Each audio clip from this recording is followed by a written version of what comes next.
Hey guys, welcome to the Liberal Hive Mind, and boy do I have some bad news for Democrats. I'm sure what Democrat voters were hoping heading into the next election is not just a massive Joe Biden victory, but a blue wave down ballot across the board, taking back control of the House after a dismal Republican showing in 2022 and retaining or possibly expanding their Senate lead. Well, that dream just fizzled, dried up, gone forever, as it seems the Democrats have officially lost the Senate before the race even began. How is that possible, you may ask? Well, very simply, two words: Joe Manchin. Of course, we all know Joe Manchin. We know him, and some of us love him. One of the only Democrats with a freaking head on his shoulders, willing to stand up to the woke socialist New Green Deal agenda. Well, Joe Manchin was an anomaly, a deeply beloved Democrat senator in a deep red Trump state. Well, he's now announced publicly that he is not seeking re-election, probably because the Democrat Party's values have drifted so far away from his core system of beliefs. And that pretty much means only one thing. With Joe Manchin's resignation, a Republican will most likely, probably over 90% at this point based on what we're looking at, take over that Senate seat in West Virginia, meaning the Senate is likely no longer going to be a 50-50 split, with Vice President Kamala Harris breaking that tie, and most likely the majority is being handed right back over to the Republican Party. Let me show you guys exactly what's going on. We got some stuff to get into, so let's roll the tape. All right, folks, let's just take a look at what he had to say. I got into politics because of an argument I had 40 years ago with my dad. John Manchin owned a furniture store in Farmington, West Virginia, a small coal mining town of hardworking people. And one day our local state representative came in and asked Dad for a favor, saying, "You owe me for all the things I've done for your little town." When the man left, I turned to my dad and said, "Now wait a minute, isn't helping Farmington that man's job?" That moment defined the difference between self-service and public service. When I told my dad that I was going to run for office, he said, "Oh, Joe, politics is a bad business. I'm telling you right now, stay out of it." I didn't disagree that often with my father, but that time I did. I reminded him of the famous line from President John F. Kennedy's inaugural address: "Ask not what your country can do for you. Ask what you can do for your country." I was 13 when I first heard it, and I'm still inspired today by it. My family were devoted Catholics who immigrated from Italy and Czechoslovakia. So to us, President Kennedy was held in the highest regard, and I knew President Kennedy's words would sway my dad. It took him about a minute, but my dad said that he would support me running if I made a vow to serve all the people, friend or foe, and not just myself. That promise made to my dad all those years ago has been my guiding light. I've never cared about where good ideas came from, and I never blamed one side for creating a problem, nor believed that only one side could fix them. When America is at her best, we get things done by putting country before party, working across the aisle, and finding common ground.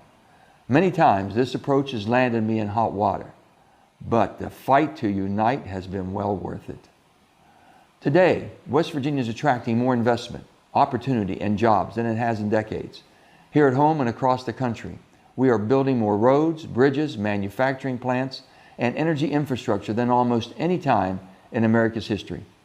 After months of deliberation and long conversation with my family, I believe in my heart of hearts that I have accomplished what I set out to do for West Virginia. I have made one of the toughest decisions of my life and decided that I will not be running for re-election to the United States Senate. But what I will be doing is traveling the country and speaking out to see if there is an interest in creating a movement to mobilize the middle and bring Americans together. To the West Virginians who have put their trust in me and fought side by side to make our state better, it has been my honor of my life to serve you. Thank you. Every incentive in Washington is designed to make our politics extreme. The growing divide between Democrats and Republicans is paralyzing Congress and worsening our nation's problems. The majority of Americans are just plain worn out.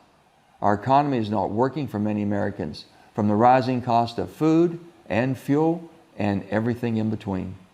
We have a border crisis with illegal drugs entering our country and killing Americans every day.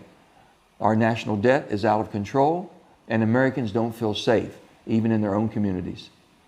We are providing critical aid to two of our allies, fighting wars for their survival, and we must prevent being pulled into a major war ourselves. These are not Republican or Democratic challenges. These are American challenges. They affect every one of us, and we need to face them together. I know our country isn't as divided as Washington wants us to believe. We share common values of family, freedom, democracy, dignity, and a belief that together we can overcome any challenge. We need to take back America and not let this divisive hatred further pull us apart. Public service has and continues to drive me every day.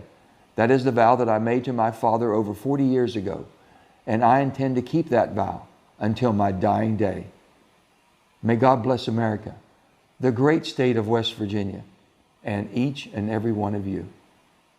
I don't know about you guys, but I like Joe Manchin. I like the way he speaks. I like the things that he says. A lot of people love to paint Joe Manchin as a corrupt politician who's bought and paid for by big energy, but I just don't get that vibe. If that's truly who Joe Manchin was, then he would never do something like this. If Joe Manchin's political career was based on taking kickbacks from lobbyists and enriching himself through his position in government, he would probably never let that go, kind of like Nancy Pelosi. But this man has been willing to risk it all. He became public enemy number one of the Democrat Party for a good, roughly 6 months. Calls for him to resign, for him to be removed from office. There was so much incredible pressure on him based on the stances that he was taking. Common sense stances that most Americans probably agreed with, but of course the very partisan of his party absolutely disagreed with. I mean, they launched a massive campaign to destroy him. Somebody who's career-focused and self-interested would never do that. They'd play the political game. They would never ruffle feathers. They would never jeopardize their position, and most likely they wouldn't put themselves in the limelight like that to be the target of heavy scrutiny. I think Joe Manchin honestly is an honorable man, and that's probably why he kept getting elected as a Democrat in deep red West Virginia. And well, it seems as though Joe Manchin's political legacy, at least in public service, is coming to an end. And that means that the anomaly that is Joe Manchin is no more in a political sense. That means a Republican is likely to take over. And of course, we know that it doesn't end there. Kari Lake has essentially alluded that she plans on running for Kyrsten Sinema's Senate seat in 2024. That's yet again another deeply unpopular Democrat that challenged the socialist status quo, most likely on her way out. She's running as an independent. We're going to see a split vote there. I think the Democrat running in that race is Ruben Gallego. I'm not sure if I got his name correct. It's, right off the top of the dome. Kyrsten Sinema's running as an independent. It's a three-way race with Kari Lake as the only Republican. Right now, Lake is trailing in the polls, but she hasn't actually officially announced her run. And of course, we know that she's an absolute marketing genius and political firebrand, so it's likely to be a hotly contested race that Democrats are going to pour millions upon millions into. But the point that I'm trying to make is that Kari Lake is a serious contender that could possibly flip that seat. In other words, we might see 2 seat flips pretty much right off the rip automatically handed over to Republicans in 2024. And this creates an interesting dynamic in terms of the election. It kind of frees up spending. Maybe a Republican Senate majority is going to be pretty much set in stone, and that allows the RNC to effectively move money and spend money where it really matters. Although, of course, Ronna McDaniel's still in charge, so I guess we'll have to see how that one goes. But anyways, this news continues to build on the idea that Republicans are in a very strong position heading into the next election cycle, arguably one of the strongest positions we've seen in a long time. And so now I guess it's time to capitalize. It's time to get behind Kari Lake and make sure that she wins, not whatever those neocon losers did last election cycle, essentially campaigning against her, Liz Cheney and the rest of that disgusting bunch. It's time to unify and develop a serious political message, to define a unified campaign message. We'll have to see exactly where things go here, but the circumstances are largely positive, and this is another positive note to add to the list. It seems like Democrat panic isn't going anywhere. Anyways, that's what I got for you guys. Hopefully you enjoyed this video. If you did, make sure to leave a like and possibly subscribe to the channel. Thanks for watching, friends, and I'll see you on the next one.